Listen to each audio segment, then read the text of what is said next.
Welcome to the VA Today pod and videocast with your host, Gail Alexander, a podcast about VAs, for VAs, and businesses looking for the right VA to help to start grow their business.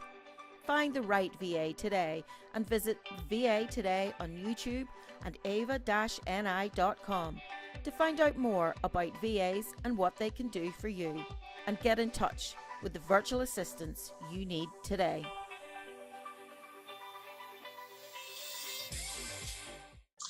Hi everyone, and welcome to the VA Today with me, Gail Alexander, and today I'm joined with Caitlin O'Hara from Virtually Sparkling. Isn't that right? I love that. It's so nice. And Caitlin is originally from Canada, but is now living in Edinburgh. And part of the VA story sort of involves that transition from Canada to Edinburgh. So welcome, Caitlin, and I just thought we'd like to start with how you ended up being and why you wanted to be a virtual assistant. Sure. So I was working at my dad's office in Canada, and then I thought that I should decide what kind of career I should do, because it was just kind of like slightly reception-y, admin assistant type work. But all I could think that I really wanted to do was move to Edinburgh.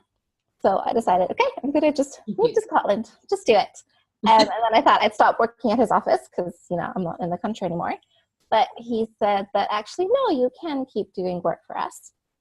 Excellent. So I became kind of a remote employee for a few months that I was here.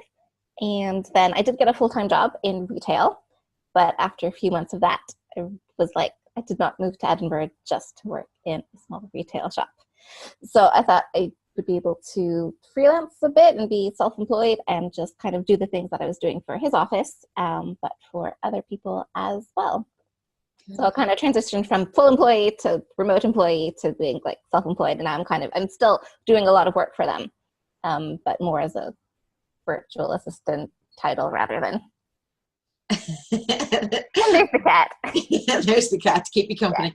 It's important when you work as a virtual assistant, you need something to keep you company or someone. Definitely. She's been good for that. So you've been, and it's pretty good that you actually sort of have that regular client being your family's business, and now that you can branch out and do other clients and freelance. So first of all, I'm going to start, how did you become Virtually Sparkling? Where did the name come from? Where did you decide, or why did you decide that? I like sparkly things, and I really wanted like some alliteration, and like I thought like, I don't know, like twinkle typing or something, because I wanted like just audio transcription or something like that. Mm-hmm. And I told a few people, and they said maybe you shouldn't focus on typing so much. And I don't know, it did take a really long time to finally decide on the name, because it takes a while, and before I like wanted to properly say I'm a virtual assistant, I wanted the name. So It was several weeks of. Well, it stands out because I know it took me a long time to decide on my virtual assistant business name, and it's not highly exciting either, but it's kind of just start doing the job. Don't get hung up on the business name. That will come. You can just have your name and as virtual assistant, and then if you want to have a branded name, but don't let it stop you from doing the work. But it probably took a little bit longer than it should have. But then, like 99% of everyone that I told, it was like, "That's a really good name." So stands out, and it's a nice, happy name. I'm just like, I like it. It reflects personality, sort of your personality. Exactly. That's what I want. So that's kind of what you need for being a virtual assistant anyway. You're selling yourself, so you need to get who you are. And you were talking there about audio typing, and that's something that you want to do. So what services do you offer, and what services are you wanting to offer? So if you have a virtual, or if you have a client looking for a virtual assistant, what is the list, the itinerary of services that you can offer them? I want to focus on doing audio transcriptions. So do that, and also minute taking for meetings, either full transcripts of meetings or just like summary of what happened in the meeting. Also email inbox management, because people take so much time to answer all their emails and stuff. So it's just such a help to have someone else like sort that for you. And some content writing as well for websites. Eventually some more SEO things as well. Like I want to get Google certified, but that's in a few months. And yeah, also some CRM setup management, get them, because lots of people don't even know what like a CRM is. So it's also just been kind of telling people that they exist rather than actually doing anything for them, but just firstly just letting them know, hey, there's easier ways than an Excel spreadsheet. Yeah, and email marketing as well.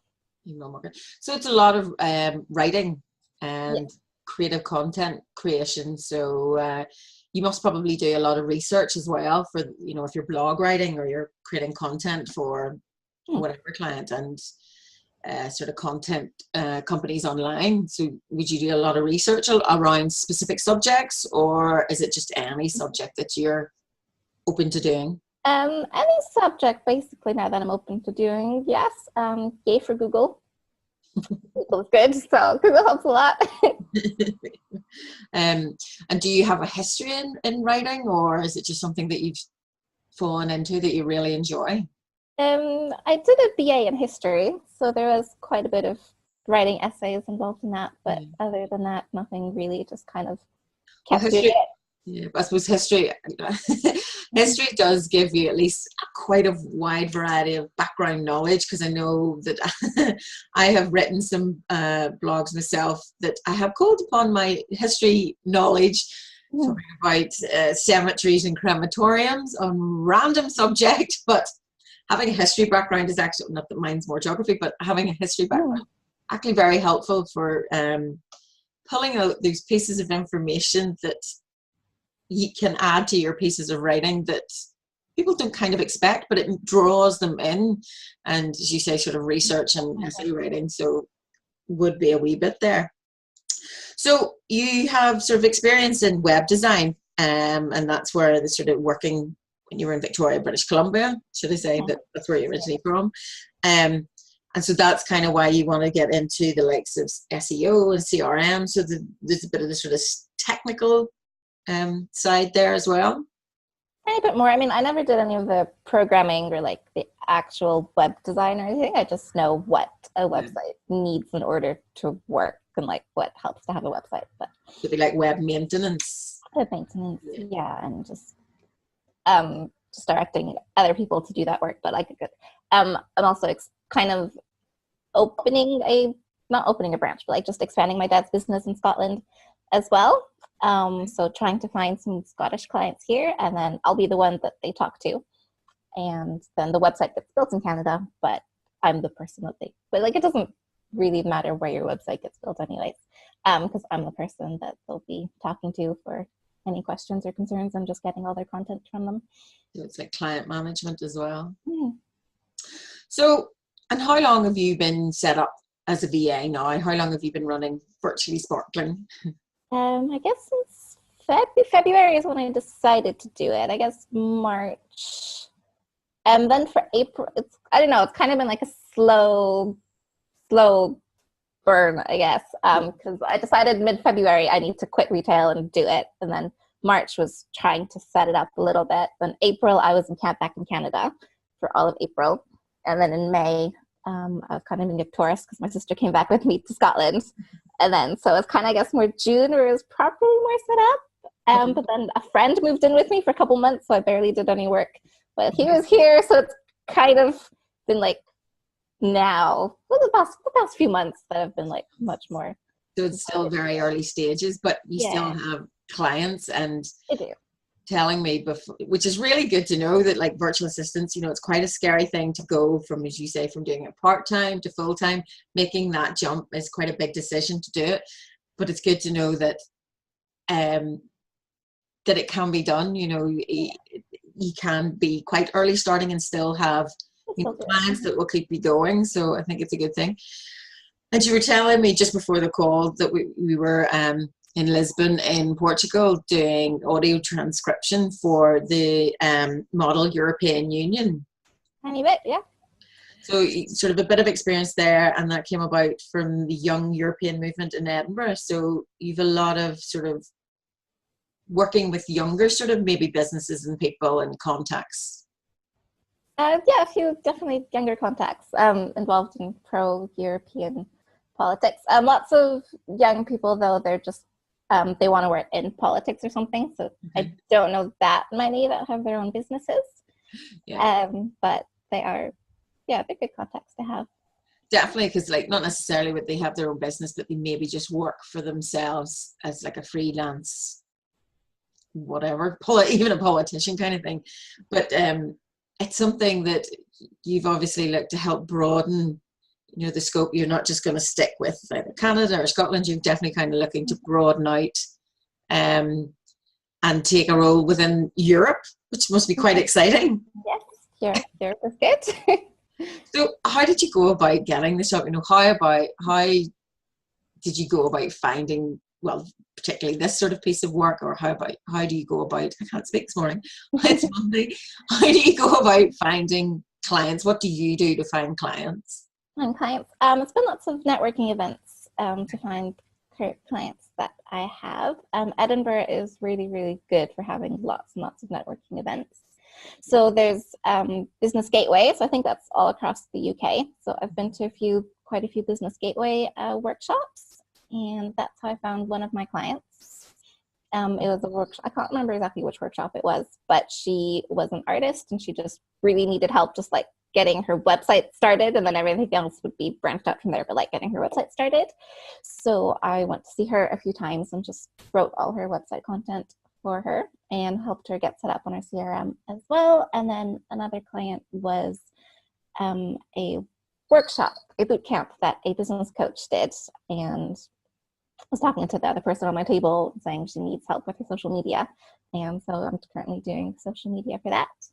And that's fun. And then also I joined BNI, but that's for my dad's website company rather than as a virtual assistant. But still, when you talk to people, they know that you are a virtual assistant. So I'm doing some telemarketing for her, actually. Yeah. So it's been lots of networking, meeting people in person. So meeting them in person first and then talking to them. And then they're like, oh, actually, I do need this done. So then it's just follow up and talk to them more. And I think that's a good point to make. It's like, even though you're a virtual assistant, meeting people face to face, because, you know, it's hard to judge or gauge what a person's like or what they need over the phone, over the email. So if you meet them in networking events, it's much more beneficial. But then also it's the follow-up. You need to make sure of the follow-up to make sure that any leads or any potential work doesn't slip away. So yeah, that's a good point. And so in terms of networking, are you part of any VA sort of groups, Facebook groups, that kind of thing, you know, for support or even work? Yeah, a few VA Facebook groups. That was like one of the first things I did when I like found the term virtual assistant, like Googled it, and then I found a couple and then joined them. And they were all just like really, really supportive and really, really nice, which was kind of unexpected, because then you go to like other business things and they're like, you know, you need to like research the competition and try to be better than them. But like for VAs, it's more like it's collaboration, not competition. It was just really nice and supportive, and it just really helped to make me decide to be like, okay, yes, actually, this is something that would be good to be part of. Yeah. So yeah, there's a few really good VA Facebook groups, and then there's one specifically for VAs in Scotland. So they have done a few meetups. Sometimes they're in Glasgow, sometimes they're in Edinburgh. So I went to one in Edinburgh a couple months ago.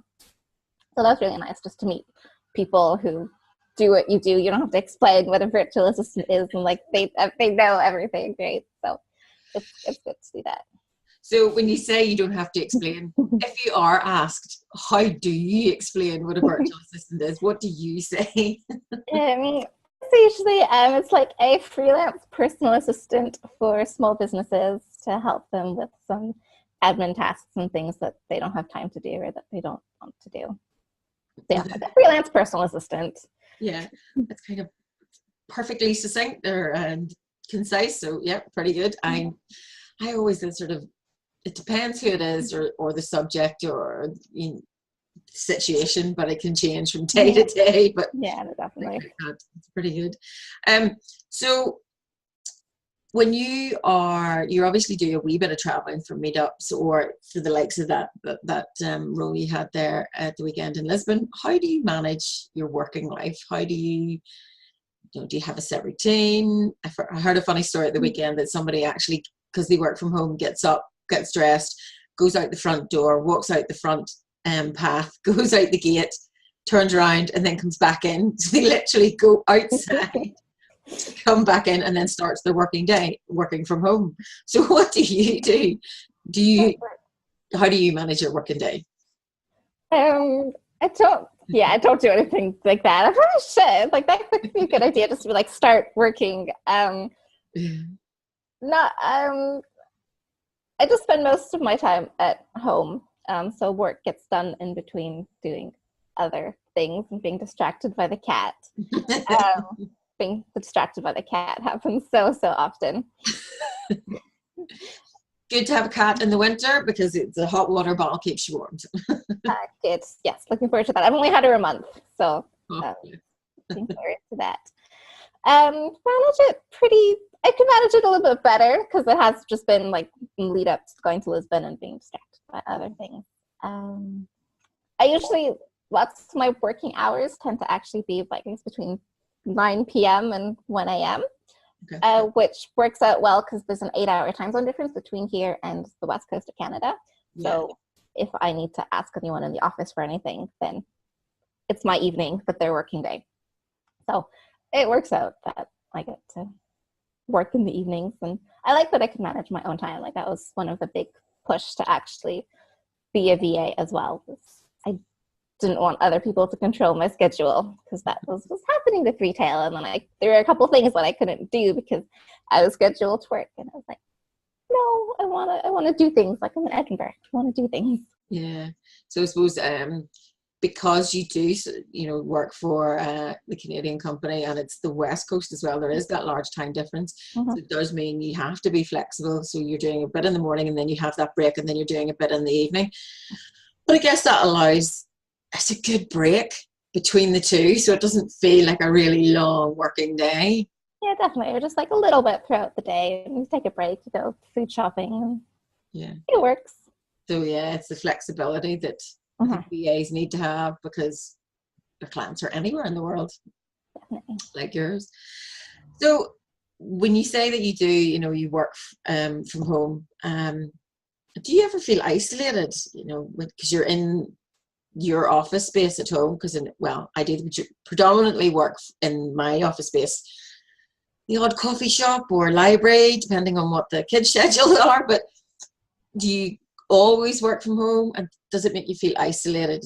Is there a problem with feeling lonely or anything like that, or does it suit your personality? How do you manage that? I think it's been suiting me fine. I did have a friend who was a student who lived with me for a couple months, and because he was a student, school was out, he was like next to me the entire time I was working, so like it definitely wasn't alone when he was here.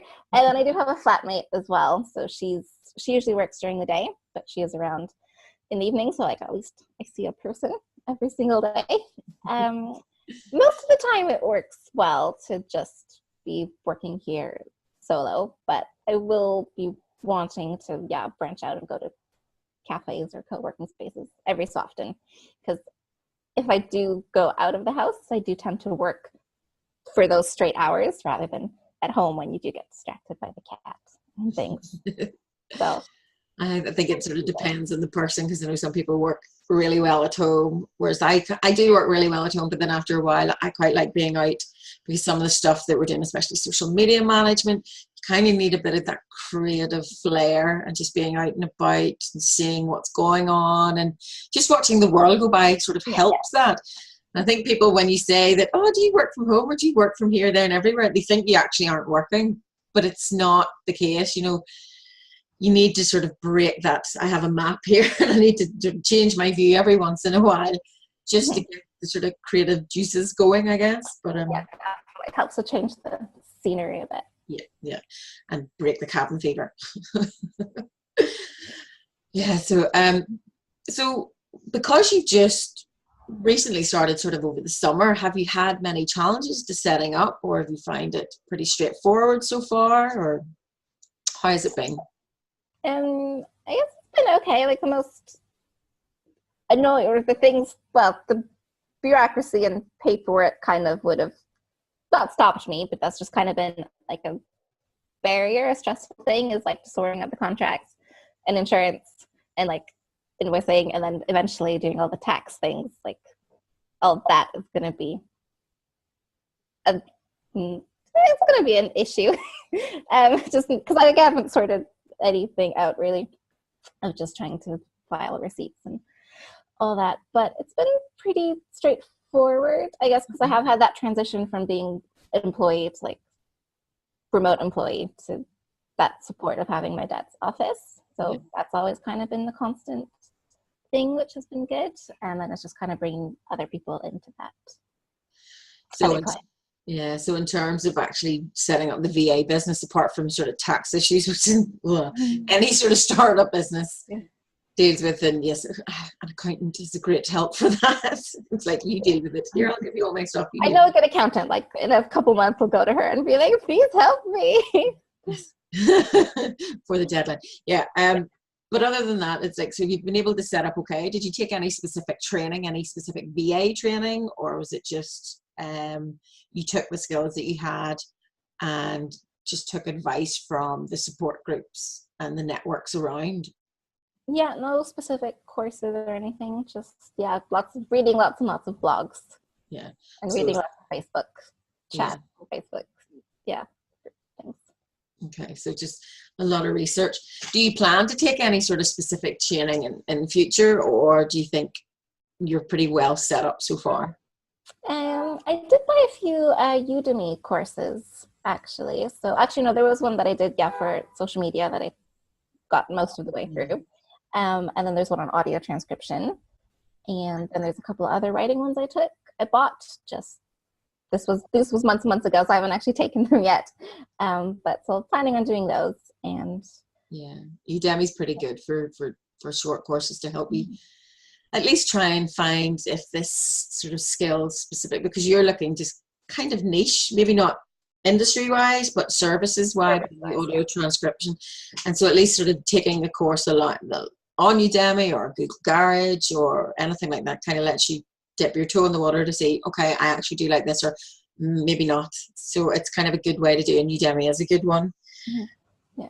And then just lots of the business gateway workshops. So that's like helps like startup businesses. And so I've taken one, but one's like specifically about like Facebook and digital marketing, but also just one about finance.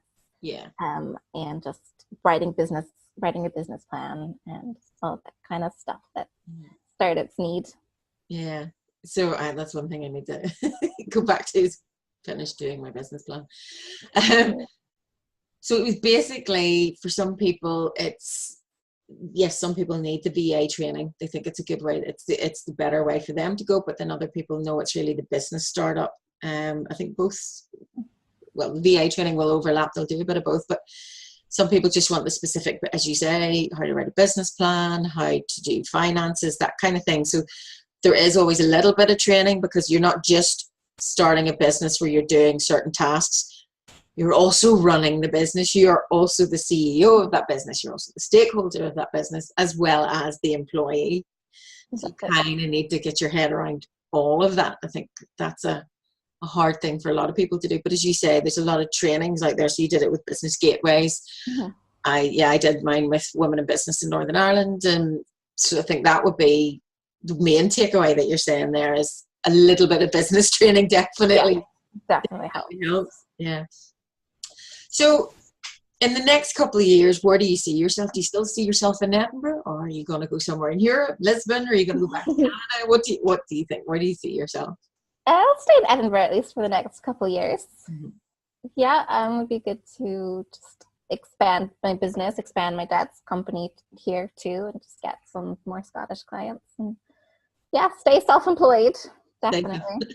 And so that's really the sort of the main goal, because as you say, you've only just kind of started, like a big 5-10 year goals. Well, no, I need to just build on what I have at the moment. Yes, just a couple of years at a time. And it's funny because a lot of, even established VAs are still like that. And they're like, no, I want to just keep going with the business. Everything's fine.